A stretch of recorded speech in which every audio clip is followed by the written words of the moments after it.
Now let's talk about combination. In a classroom, a lecturer randomly picks 2 of 5 students, meaning there are 5 students and the lecturer wants to pick only 2 to test their knowledge of probability. In a group of 5 smart students, how many combinations of 2 students may be selected? The sequence of selection does not matter. Well, let's talk about these 5 people. So there are 5 people in the classroom. Let's call their names A, B, C, D, and E. So he selects only 2 people. That means he can select A and B.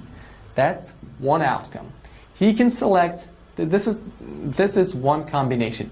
He can select A and C, A and D, A and E, and then he can also select B and C, B and D, B and E, C, D, C, E,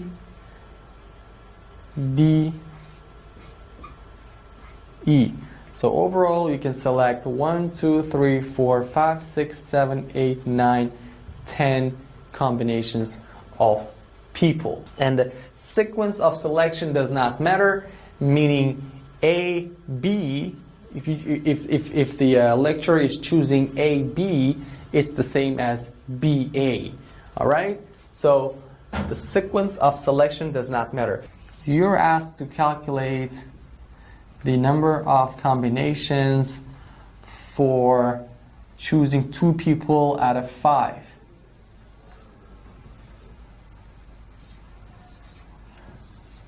N factorial divided by small n factorial n minus small n factorial. That means factorial sign means, for example, the big N is the big N is the total number of people, which is 5. So 5 factorial means the product all the numbers up to 5, meaning 1 multiplied by 2 multiplied by 3 multiplied by 4 multiplied by 5. And the factorial of small n, which is 2 factorial, would be 1 multiplied by 2. Alright? And now let's calculate this using the formula. So n factorial would be 1 multiplied by 2, 3, 4, and 5. Small n factorial would be 1 multiplied by 2. And the big N minus the small n is equal to 3 and factorial, right? So we're going to rewrite this here. And 1, 2, 3, 4, and 5. 1, 2. And we can also open this up. And as you can see, we can actually cancel these 3 numbers out, and we will be left with 20 divided by 2, which is equal to 10. So 10 numbers as we got here, and 10 numbers using the formula.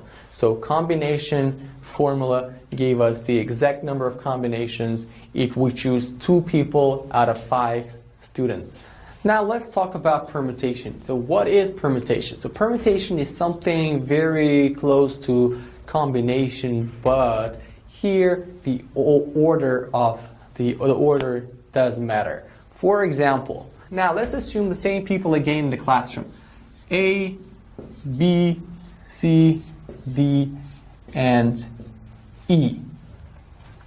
Now the lecturer wants to pick 2 people for 2 different questions.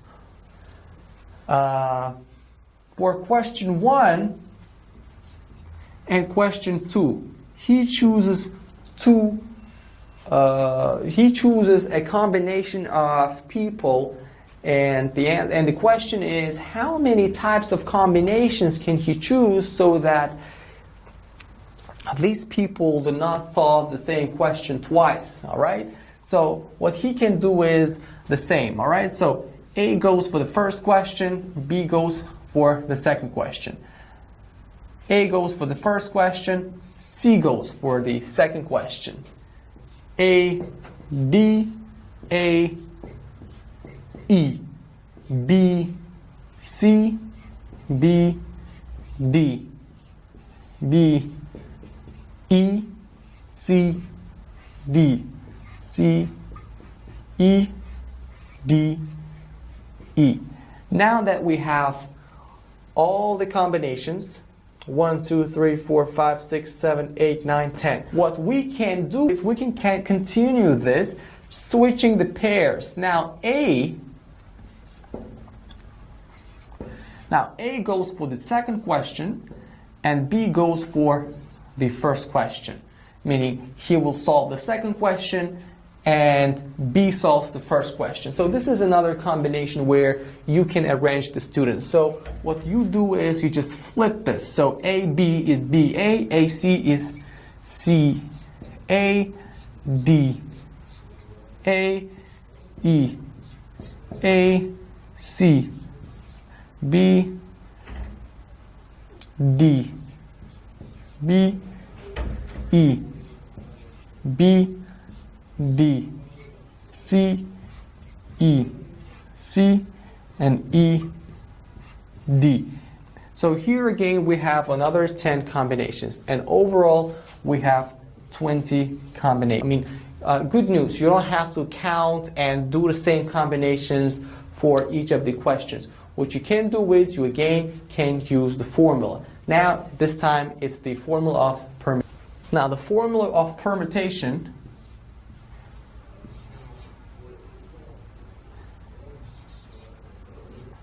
capital N factorial n minus small n factorial. Again, we're going to use 5 instead of a big N and 2 instead of a small n, and we're going to solve this question using the formula. So now 1, 2, 3, 4, and 5. And here we have 3 factorial, which is 1, 2, and 3. We can cancel these 1, 2, 3s, and we're left with 20. The answer is, so the total number of combinations or permutation is 20 in this case, where the order does matter, meaning A, in the previous example, in the combination, A, B was the same as B and A because they were just answering any questions. But here, the order is important, where A is going for the first question and B is going for the second question. And in the second scenario, B is going for the first question and A is going for the second question. So that's why in permutation, you're going to end up with more choice. Now let's talk about operations with events.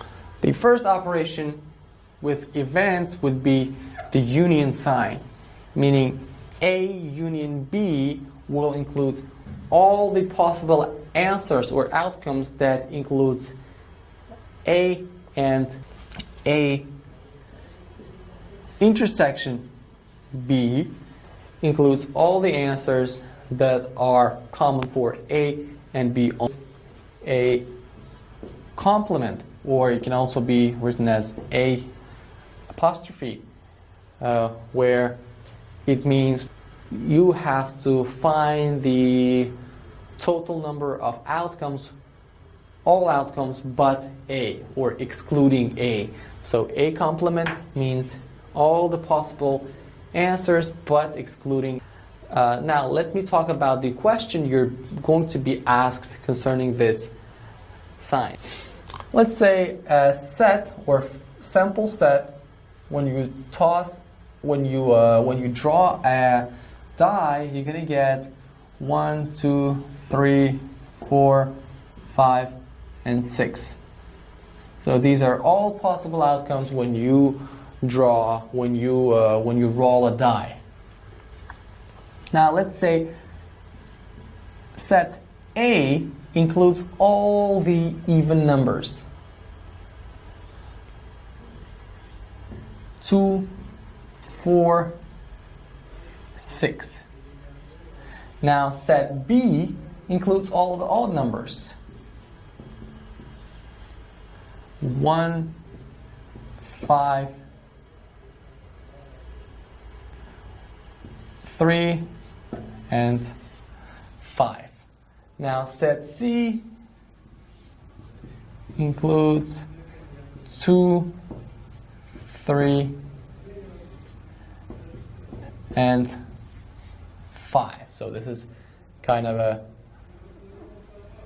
combination of odd and even numbers in set C.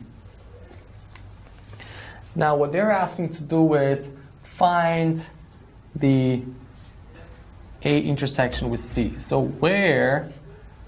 what numbers do A and C have in common? So let's look at the set A. It has 2, 4, 6, and set C has 2, 3, 5. So what we have to do is we just have to write common numbers. So the only common number that both sets share is 2. So the answer would be 2. Now you're asked to find A union C, meaning you have to gather all the numbers in set A and set C, meaning it's 2, 3, 4, 5, and 6. All right, so we end up with 5 numbers.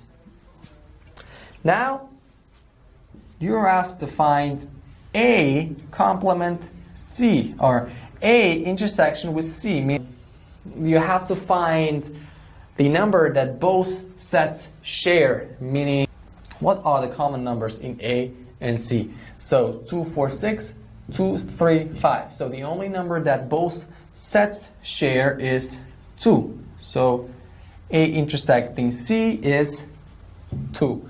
And the last one would be C complement. So you have to write down all the numbers possible in the total set but C, meaning you write down all the numbers excluding C. So C excludes 3, 5, 2, 3, 5. That means 1, 4, 6. 1, 4, 6. So C complement includes this number. Now let me show a very similar example graphically using a Venn diagram.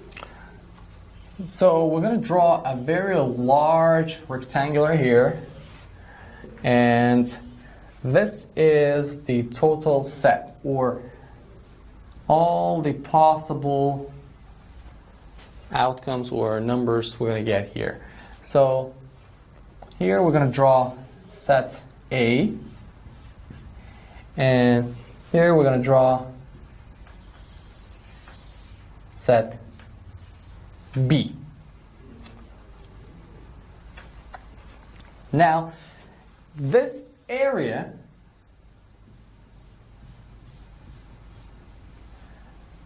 is the area that both sets share. So, using the signs, we can write it as A intersect B. So that's A intersect B. What about this red area? How would you draw this area? A intersection with B complement, meaning you are adding A. If we write just A, we will include this area too. So we want to exclude this B area. So that's why what we do is we kind of add the shared part and then excluded. A complement B. A intersect B complement. Well, what about this? So any area beyond A and B. So any area beyond A and A complement intersection with B complement, right? So meaning it's excluding A and B and the intersection part. Now we'll try to solve a real problem using the Venn diagram. Question. On quantitative methods module for 600 CIFS students at WIDE, 480 passed the in-class test and 450 passed the final exam. 390 students passed both exams. Due to high failure rate, the module leader decides to give a passing grade to any student who passed at least one of the two exams. What is the probability of passing this module? So for this question, we can make our lives easier by drawing a Venn diagram. So now we have a set of people who passed in-class test. Let's say in-class test would be A, and a lot of people who couldn't pass in-class test, but they passed final exam. That's going to be B. And this is all 600 students. And then we have some people actually that passed both tests, final exam and the in-class test. Now the question is asking, what is the probability of passing this module if the module leader decides to pass any student who passed at least one? At least one meaning this, or this. So anybody in this two circles will pass. So we have to find the probability of this area out of this area. All right, so our S is equal to 600, and people who passed the in-class test is 480 students, and people who passed only final exam is 450 students. And A intersect B, or people who passed both tests, is 390 students. All right, now what we need to do is we need to find the probability of A or B. So in order to do that, we have to divide the probability of A or B. What we do is we have to divide those who passed at least one subject by total number of students.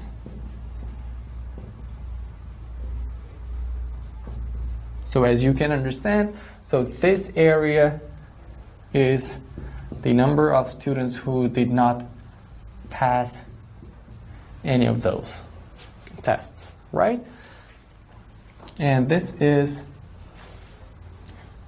area is who passed.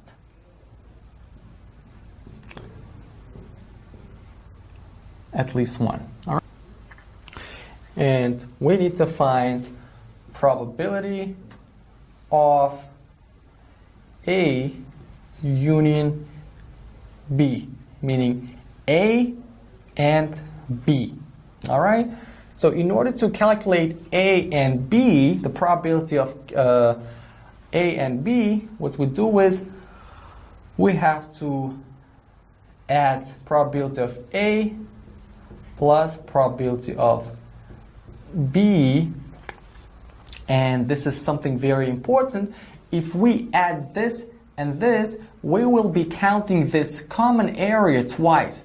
That's why what we have to do is we have to subtract this part from the final answer, meaning probability of A plus probability of B minus probability of A intersection B. All right? So in our case, that would be probability of A is equal to 480 out of 600 plus probability of B is 450 out of 600 and minus A intersect B is 390 out of 600, and we're going to get 540 out of 6. So 0.9 is our answer. That means 9% of students pass the most. Thank you for watching this video, and I hope you will be doing a lot of exercises in order to understand this topic, because understanding this topic comes from doing some extra work on your own.